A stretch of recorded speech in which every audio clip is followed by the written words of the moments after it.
Hare Gange Mahadev Sri Shankara Parvati Pati Mahadev Sri Shankara. Namaste, it's Sahara Rose, and welcome back to the Highest Self podcast, a place where we discuss what makes you your soul's highest evolvement. I am so excited that my upcoming book, Discover Your Dharma, is coming out in just a couple weeks on January 5th, and every week for the past couple of weeks, I have been reading an excerpt of my book for you right here on the podcast. So Discover Your Dharma is a Vedic guide to finding your purpose. Your Dharma is your soul's mission. It is the reason why your soul chose to incarnate on this planet for a reason. Essentially, it's the big reason why you're here. It's your soul's expression. It is you at your fullest frequency. It is you sharing your gifts, using your talents, and allowing your obstacles to inform and guide you, giving you the exact experiences that you needed to embody your Dharma. So I dive deep into all of this in Discover Your Dharma, which you can pre-order right now and receive epic bonuses, including material to create your own Discover Your Dharma book club with 4 orders, information for you to teach Discover Your Dharma to your students. Maybe you're a yoga teacher, a meditation teacher, you work in HR, you're a business owner, whatever else it is. Or for you to just be a part of my Discover Your Dharma virtual book launch, which comes with just 1 order of the book. It's taking place on book launch day, January 5th, and you'll also get my Discover Your Dharma meditation. I'm also doing special giveaways, including a one-on-one Dharma consultation with me, where I will be coaching you to help you find your Dharma. Also giving away a couple memberships to my membership community, Rose Gold Goddesses, the Sacred Sisterhood Collective, all about embodying the goddess within, as well as giving away Doshas and Dharma tank tops. So all of this is just waiting for you. All you got to do is head over to iamsahararose.com/dharma. You can find that link in the show notes. iamsahararose.com/dharma, DHARMA, and you will be able to order it wherever you are internationally. There is even free shipping internationally. All the links are right on there. And then you submit your receipt. You got to submit your receipt so I can email you and give you your bonuses, invite you over to the virtual book launch, and just get to know you better. So head over to iamsahararose.com/dharma. And now I wanted to read this passage from the book because it's one of the questions that I get a lot, and probably the biggest question I had, and that's, can you have multiple purposes? So before I get into the reading of it, let me just share a brief background of my experience with this question. So I have always been someone who is multi-passionate. I am someone who gets bored of doing the same thing over and over again. And I have so many ways that Source likes to express herself through me, from writing to speaking to dancing to making art. And it was hard for me to figure out what my Dharma was because I had all these different things I wanted to do. And oftentimes these things coincided with each other. I was like, it would be so amazing to have an organic, homemade, edible skincare line. And I want to go to Ecuador and study shamanism. And I had this clothing line called Saraswati Couture, which was made out of recycled sari material, helping victims of sex trafficking. And I wanted to write my Ayurveda book, and I wanted to share on social media and build a YouTube and all of these different things. And I was like, how am I going to be able to do this all? So I would kind of be kicking myself of, I must not have a purpose because I keep changing my mind. I must be really confused. I must not know what I want. And it was really hard for me to know what to take action on because I was so afraid of choosing the wrong thing and then ending up living a life that wasn't intended for me.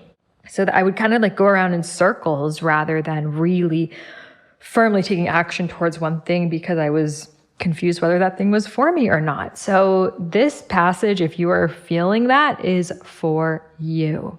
Now let's get into it. This is on page 70 of Discover Your Dharma. Can you have multiple purposes? We all have multiple purposes and roles we play in our lives. For some of us, that manifests in different careers, and for others, it's different hobbies. There are people like Picasso who dedicate their life to their art, and people who shapeshift through different lifetimes over the course of this one.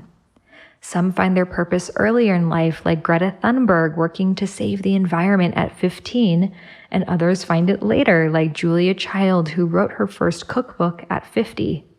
There is no one path greater than any other.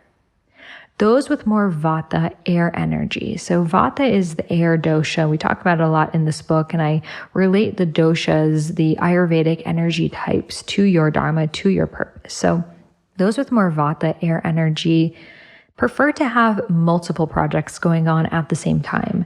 They feel restricted by doing only one thing day in and day out, and find their energy works best when they can express different sides of themselves. These are people who are body workers / comedians / psychics / hairstylists all at the same time. I call them slashies. It's just how their energy works, and they do best when they aren't tied to one career. However, their Dharma is the eternal strand that connects it all. So diving into this a little bit more off the cuff, if you are someone who's really Vata, you might find yourself playing different roles and think they're disconnected, but they actually really are connected. For example, you may be an interior designer and love to graphic design and love to do flowers and love to organize events, but really you're creating beauty on this world. The Dharma is the same, but the expressions of it are different. Or you may be a serial entrepreneur, and different obstacles you've experienced in your life are different solutions that you are creating. Or you may be a coach, but you also really love doing energy healing with people, and maybe you're also studying to be a therapist. So they're all related to the same Dharma, the same essence. But people who are more Vata, it might feel a bit more separated. It might feel less like, okay, a coach, a therapist, I could see how it's connected. Whereas the Vata, it might be like an actress by day and a music teacher by night. And, it could feel like very disconnected, but that's just how source streams through them. And they're the type of people who will have many, many different projects that they work on throughout the course of their lives. But what they bring to the table, their essence, their uniqueness, their vibration is what the Dharma is all about. So for example, I definitely have a lot of Vata in me. So you'll find me on my podcast, writing books, on social media, giving talks, leading my Rose Gold Goddesses circles, DJing, dancing, teaching those things. And it's all related to my Dharma of raising consciousness and merging ancient and modern wisdom and making the spiritual journey fun. And those are the different ways that I can express it. So that's the Vata archetype. Now, those with more Pitta, more fire energy, are more all or nothing with their Dharma. So they find something that they love and go all in. They live and breathe their dharmas, working around the clock often and daydreaming about ways to build at all hours of the day. It's really an extension of who they are. So they are the type of people who they may be wondering, what's the best thing to focus on? And as soon as they find it, they go all in. So for me, shifting into that energy was what allowed me to step into the truth of who I was, deciding if I only had 1 year left, what would I do? Okay, I would want to write my Ayurveda book. That's the one thing that I really would want to do. And then I went completely all in on that vision, writing at all hours of the day. All I would think about was just this book.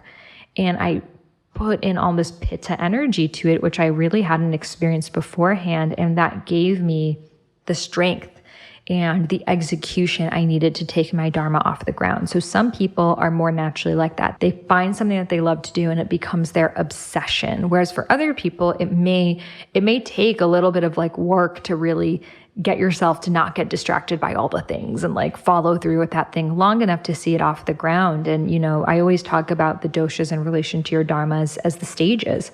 So the Vata is the creation, it's the ideation, it's the big picture, it's the brainstorming. But from that stage, you got to bring it to the Pitta, and that's the execution. That's the get shit done. That's the handle things like a boss. That is the doing of it. So oftentimes people say, I'm confused about my purpose. I say, what have you taken action on? They say nothing. Well, it's very easy for you to suddenly have another idea when you don't have any stake in the game. The only way for you to not find another better idea is to have enough stake in the game, meaning you've put in enough work, you've gotten something off the ground, you have clients or customers waiting for you, that you're not going to just like, you know what, I'm just going to do something totally different. Like that decision is going to be a lot firmer because you've put in a great deal of time and effort into what it is that you're doing. So for me, when I was in my Vata stage of, I want to do the skincare line, I want to do the clothing line, I want to be a shaman, I want to do all these different things, and then deciding that one thing will be my Ayurveda book. Well, once I wrote that Ayurveda book, those other things slipped away. I didn't even want to do them anymore because I had so much stake in the game. I had lives I was reaching. I was in my flow. I could feel the momentum. I could feel the energy. So if you are very Vata, step into the Pitta, choose one thing and really take action on it. And if you're very Pitta, you find something, you just take action, action, action. You may not even be asking yourself, is this for me? Because you shift a lot from the course of having an idea to taking action on it. You fundamentally shift as a person through that stage. So a lot of times we start businesses or projects or careers and we're one person, and through the process of doing it, we shift. We grow, we elevate, we expand, we have new awareness. And that same thing that you may have really wanted at one point in time, that you may have really worked hard on, may no longer be in alignment with who you are today. And oftentimes we still hold on to that thing and we say, I worked so hard on this. I can't let this thing go. This was my dream. People want this. It's working. Even though you have shifted in the process, you're not the same person that brought it to life as you were when it started. So that takes you stepping into the next stage, which is the Kapha, the earth. So those with a lot of earth energy often find their dharmas through their relationships, through love. They might realize that their dharma is in parenting, friendships, partnerships. And their dharma isn't so much tied to one goal, but rather the way they connect with the world around them.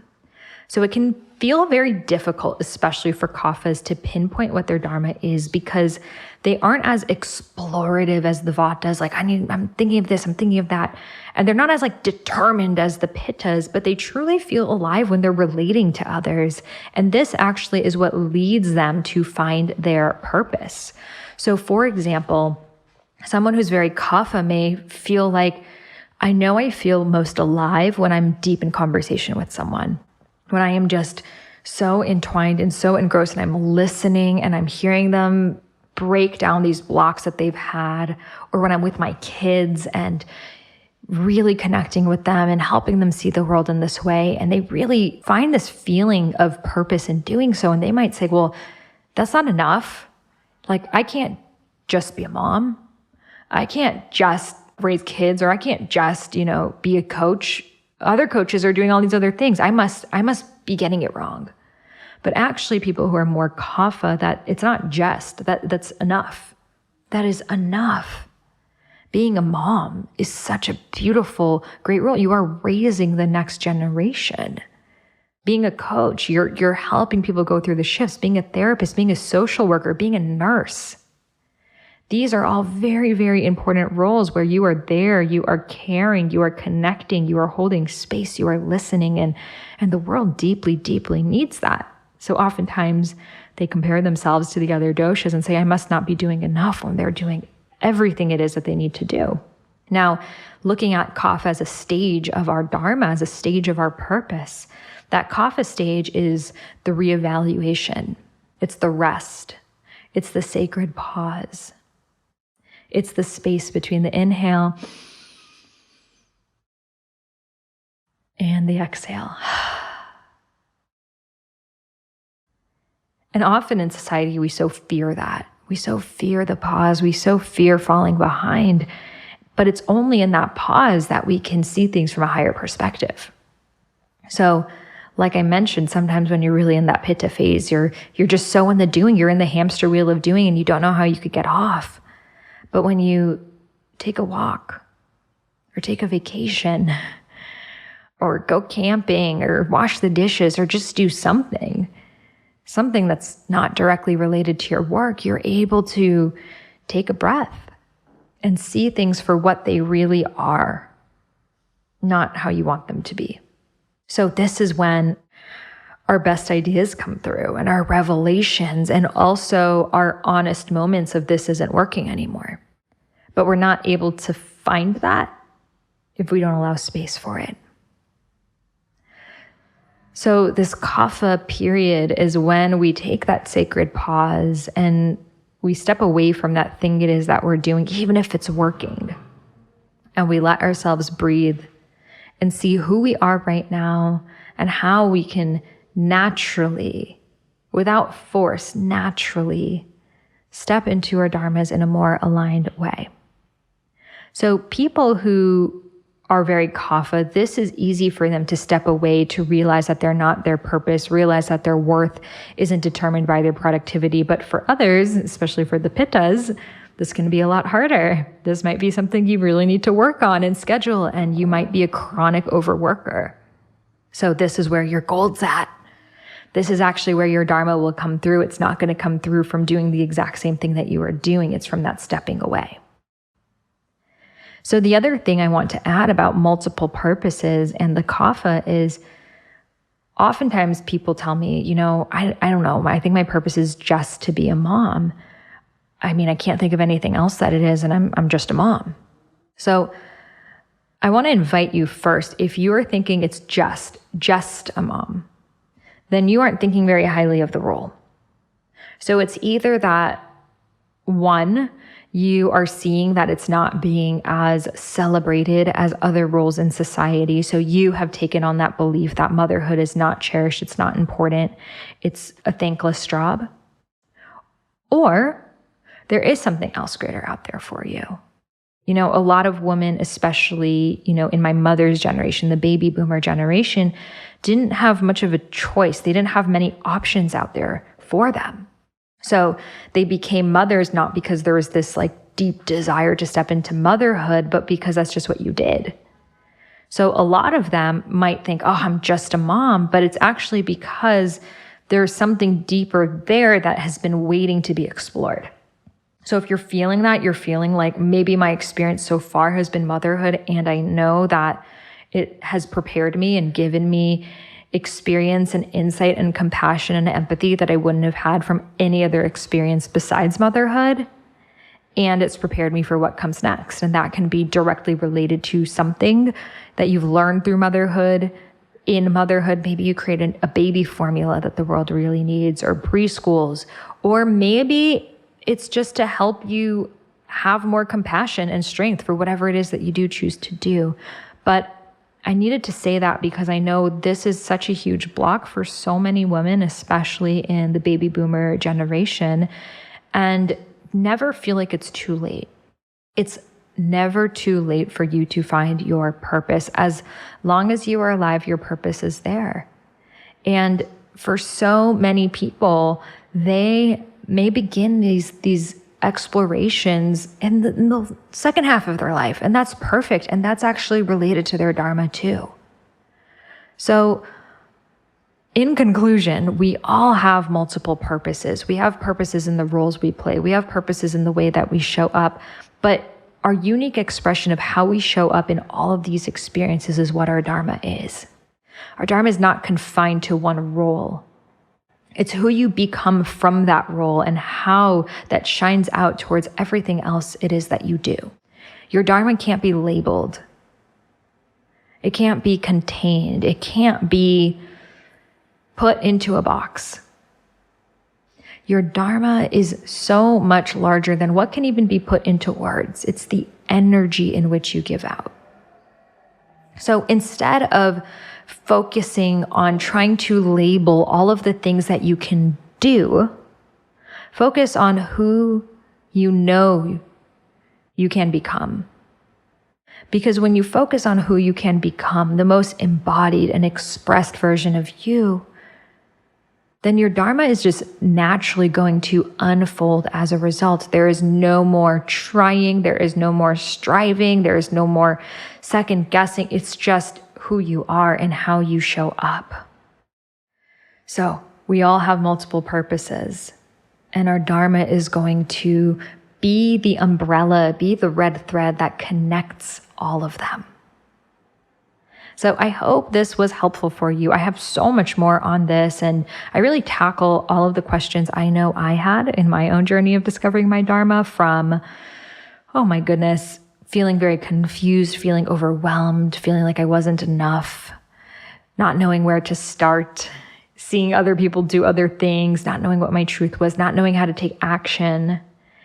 And through interviewing and polling so many people, thousands of people, I found that all of us have those exact same fears and limiting beliefs. And I really go through each and every one of them and how to reframe them. And then also my step-by-step process called the Dharma Blueprint process to help you figure out what it is that you can take action on right now. Because Dharma can be such a huge role. It's like the purpose of your life. I mean, it doesn't get any bigger than that question, you know? It's like, just the meaning of my life. So sometimes we avoid asking that question because it feels so big to sit into that void of not knowing.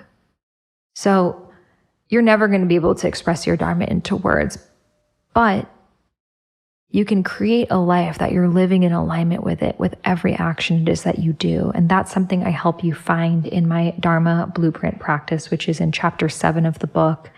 And my Dharma archetype quiz, 5 stages of Dharma discovery, so many frameworks and resources that I've created for you guys that are part of this book. It really is my life's work so far, and a book that I deeply wish I had on my own journey. So I'm super excited to share it with you and so grateful for your pre-orders and your support. So again, you can get that over at iamsahararose.com/dharma.